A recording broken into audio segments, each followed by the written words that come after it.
खबर उत्तर प्रदेश के आजमगढ़ जिले से है। आजमगढ़ जिले के समेदा में आजमगढ़ मंडल की 21 विधानसभा सीटों के लिए चुनावी जनसभा को संबोधित करते हुए बसपा सुप्रीमो मायावती ने सपा व भाजपा पर जमकर हमला बोला है। इतना ही नहीं, उन्होंने अखिलेश को उनके घर में ही जबरदस्त चुनौती दी है। खचाखच भीड़ के बीच मायावती ने दावा किया कि सूबे के मुख्यमंत्री योगी आदित्यनाथ अब मठ वापस जाएंगे। सुश्री मायावती ने कहा कि यहां पर मौजूद लाखों की भीड़ यह बता रही है कि पूर्वांचल में बीएसपी ही नंबर 1 रहेगी और उन लोगों की बहन जी 5वीं बार मुख्यमंत्री बनेगी। उन्होंने अखिलेश यादव पे खास तौर पर निशाना साधा। उन्होंने कहा कि अखिलेश यादव लोकसभा चुनाव में बीएसपी के गठबंधन के बल पर आजमगढ़ से सांसद बन गए, लेकिन इसके बाद नजर नहीं आए। अब चुनाव के दौरान भी वह आजमगढ़ मंडल के बजाय वाराणसी मंडल में भटक रहे हैं।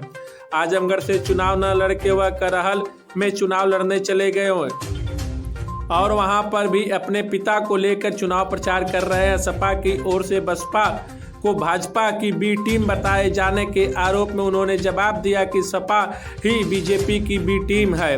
उन्होंने कहा कि सपा के लोग जिस विधानसभा सीट पर कमजोर है वहां पर प्रचार कर रहे हैं कि बीएसपी को वोट न देकर भाजपा को ही वोट करें, जिससे बीएसपी सत्ता में न आने पाए। इस प्रकार समाजवादी पार्टी के लोग ही भाजपा से मिले हुए हैं। भाजपा सुप्रीमो ने कहा कि भाजपा से गठजोड़ का समाजवादियों का इतिहास भी रहा है। जिस प्रकार से मुलायम सिंह यादव ने प्रधानमंत्री नरेंद्र मोदी को आशीर्वाद दिया था, जिस प्रकार से अखिलेश यादव ने कल्याण सिंह को गले लगाया था, 2003 में उनको मुख्यमंत्री पद से हटाकर भाजपा के सहयोग से सरकार बनाई थी।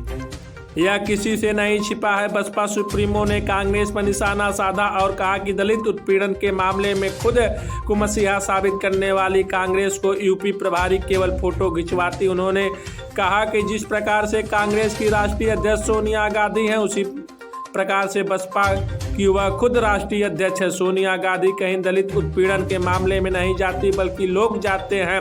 उसी प्रकार से बसपा में भी यूपी में तमाम प्रभारियों को तैनात किया है जो इस तरह के मामले में मौके पे जाते। उन्होंने कहा कि कर्मचारी आए दिन हड़ताल करते रहते, इस बार सत्ता में आने पर वह एक आयोग का गठन करेंगी और पुरानी पेंशन को लागू करेंगे। उन्होंने यह भी कहा कि बीएसपी अन्य विरोधी पार्टियों की तरह हवाई घोषणा पत्र जारी नहीं करती बल्कि काम करने में विश्वास रखती है। उन्होंने कहा कि बीएसपी के विकास कार्यों को ही विरोधी पार्टियां नाम बदलकर अपना नाम बता रही हैं।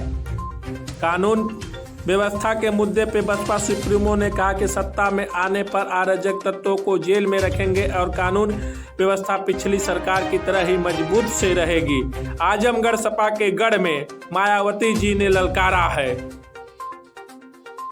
केंद्र में रही इस कांग्रेस पार्टी की सरकार ने इन वर्गों के मसीहा व भारतीय संविधान के मूल निर्माता परम पूज्य बाबा साहब डॉक्टर भीमराव अंबेडकर को भारत रत्न की उपाधि से भी सम्मानित नहीं किया था, जिसके लिए वो हर प्रकार से पात्र भी थे। इतना ही नहीं बल्कि इनकी मूवमेंट को आगे बढ़ाने के लिए अपनी पूरी जिंदगी समर्पित करने वाले मान्यवर श्री कांशीराम जी के देहांत होने पर केंद्र में उस समय इसी पार्टी की रही सरकार ने उनके सम्मान में एक दिन के लिए भी राष्ट्रीय शोक घोषित नहीं किया था, तथा न ही इस पार्टी की रही सरकार ने केंद्र में इस पार्टी की रही सरकार ने पिछड़े वर्ग की आरक्षण संबंधी मंडल कमीशन की रिपोर्ट को भी लागू नहीं किया था, जिसे फिर बीएसपी ने अपने कड़े संघर्ष व अथक प्रयासों से केंद्र में रही श्री बीपी सिंह की सरकार से ही लागू करवाया था। साथ ही इसी सरकार ने ही बाबा साहब डॉक्टर भीमराव अंबेडकर को भी भारत रत्न की उपाधि से सम्मानित किया गया था।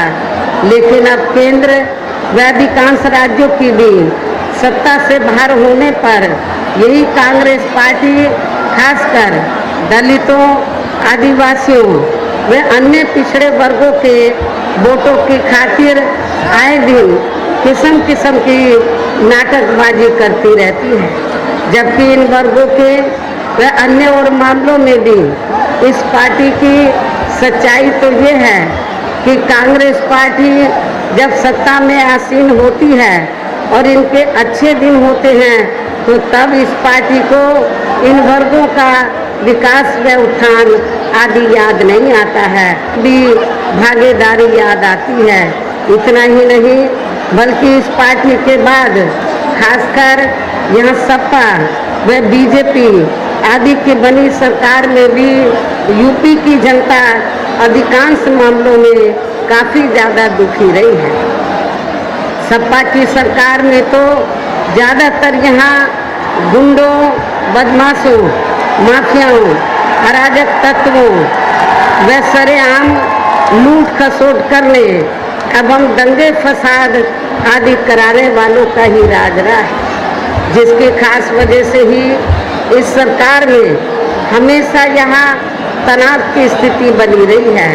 प्रदेश में विकास के कार्य भी ज़्यादातर यहाँ एक विशेष क्षेत्र व एक विशेष समुदाय के लोगों तक ही सीमित होकर रह गए हैं। खासकर दलितों व अति पिछड़े वर्गों के लोगों को हमारी सरकार ने जो अनेकों सुविधाएं दी थी तो उन्हें भी सपा सरकार ने ज़्यादातर ख़त्म कर दिया है। साथ ही इनके संतों, गुरुओं व महापुरुषों के आदर सम्मान में हमारी सरकार द्वारा जनहित की अनेकों योजनाओं के व नए बनाए गए जिलों के तथा यूनिवर्सिटी व पार्क आदि के जो नाम रखे गए थे उन्हें भी नाम सपा सरकार ने बदल दिया है। इस प्रकार से इनके प्रति ये है इनका असली प्रेम व सम्मान आदि, जबकि हमारी पार्टी तो इन मामलों को लेकर ये भी सोचकर चल रही थी कि सपा सरकार के हटने के बाद शायद बीजेपी की सरकार सपा के इन फैसलों को जरूर बदल देगी, लेकिन ऐसा नहीं किया गया। जिस